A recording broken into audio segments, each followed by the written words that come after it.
మనందరం చూసాం ఎన్నికల ముందల మన అధ్యక్షులు చంద్రబాబు నాయుడు గారిని జైల్లో పెడితే నాకు ఒక అన్నగా నిలబడిన వ్యక్తి మన పవన్ అన్న. నాకు ఇప్పుడు కూడా బాగా గుర్తు. ఆనాడు జడ్జిమెంట్ వచ్చి చంద్రబాబు నాయుడు గారిని ఏకంగా రాజమండ్రి జైలుకు పంపిస్తుంటే నాకు ఫోన్ చేసిన మొదటి వ్యక్తి పవన్ అన్న. ఆనాడు నాకు ఫోన్ చేసి ఒకటే చెప్పాడు, అన్నగా నీకు అండగా నిలబడతా, నిన్ను ప్రోత్సహిస్తా, నీకు ఏ సమస్య ఉన్నా నాకు ఫోన్ చేయి తమ్ముడు అని చెప్పారు.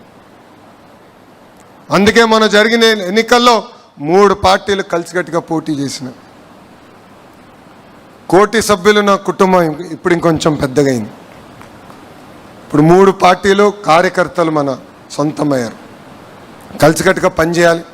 చిన్న చిన్న సమస్యలు ఏమున్నా మనం మన సమస్యలు పరిష్కరించుకోవాలని కార్యకర్తలందరికీ నేను పిలిపిస్తూ, ఈరోజు డబుల్ ఇంజన్ బుల్లెట్ ట్రైన్ సర్కార్ ఉంది కనుకనే విశాఖ ఉక్కుని కాపాడుకున్నాం, విశాఖ రైల్వే జోన్ ఏర్పాటు చేసుకున్నాం, త్వరలో కర్నూలుకి హైకోర్టు బెంచ్ తీసుకొస్తున్నాం, ఫైటర్ జెట్ తయారు చేసిన పరిశ్రమలు మనం తీసుకొస్తున్నాం, ఏకంగా అమరావతి పోలవరానికి రావాల్సిన నిధులు కూడా మనం తీసుకొస్తాం జరిగింది. ఇంతేకాకుండా నేను వర్కింగ్ ప్రెసిడెంట్ కరెక్ట్గా అయ్యి కరెక్ట్గా నెల దాటింది. అటు తెలంగాణ అండమాన్లో ఉన్న తెలుగుదేశం పార్టీని కూడా బలోపేతం చేయాల్సిన బాధ్యత నా పైన ఇప్పుడు ఉంది.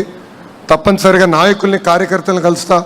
అక్కడున్న కార్యకర్తల నాయకులందరూ కూడా ఒకటే పిలిపిస్తున్నా, పార్టీ ఏ కార్యక్రమం ఇచ్చినా మనం జయప్రదం చేద్దాం, కలిసికట్టుగా పనిచేద్దాం.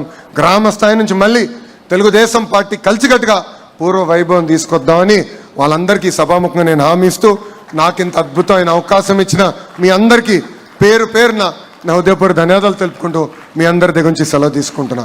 జోహార్ అన్న ఎన్టీఆర్, జోహార్ అన్న ఎన్టీఆర్. చంద్రబాబు నాయుడు గారి నాయకత్వం, చంద్రబాబు నాయుడు గారి నాయకత్వం.